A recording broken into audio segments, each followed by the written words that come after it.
আসলে এখানে আমি 3 বছর প্রায় 3 বছর 3 মাস আমি ঢাকা মেট্রোপলিটনে ডিটিটি ব্রাঞ্চ টিভিতে কাজ করেছি।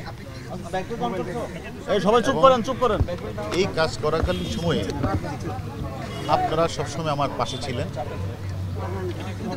এবং আমি চেষ্টা করেছি ঊর্ধ্বতন কর্তৃপক্ষের নির্দেশ মেনে ডিবিকে একটা সাধারণ মানুষের আস্থার জায়গায় দোরগোড়ায় নিয়ে যাব।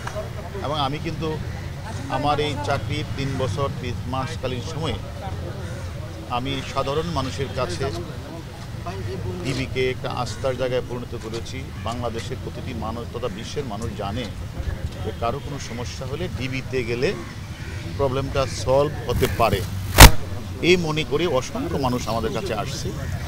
আমরা চেষ্টাও করেছি তাদের কাজটা সুন্দরভাবে করে দেওয়ার, যার কারণে সাধারণ মানুষ ডিবির নামটা জানে এবং আমি মনে করি আমি চেষ্টা করেছি ডিবিকে একটা আস্থার জায়গায় নিয়ে যেতে।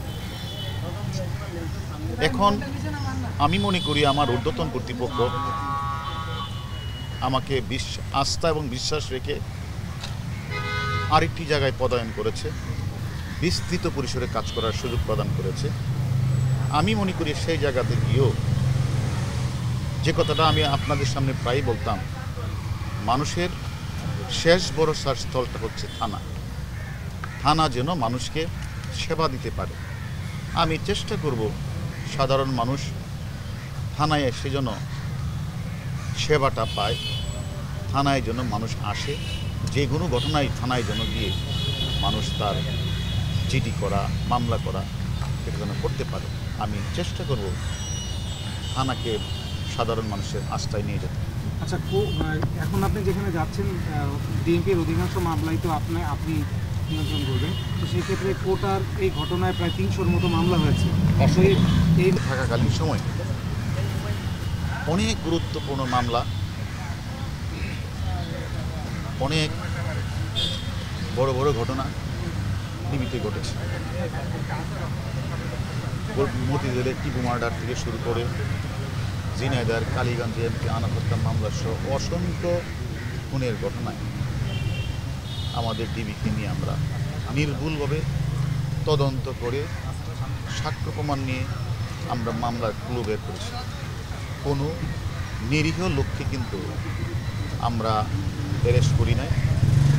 আর প্রভাবশালী ব্যক্তি যত বড়ই হোক না কেন, সে যদি ঘটনার সাথে জড়িত হয় তাকে আমরা কিন্তু বাদ দেই নাই। তেমনিভাবে আমি মনে করি মামলা রুজু হয়েছে, যদি কেউ নির্দোষ থাকে, নির্দোষ প্রমাণিত হয়, তাদেরকে হ্যারেস করা হবে না।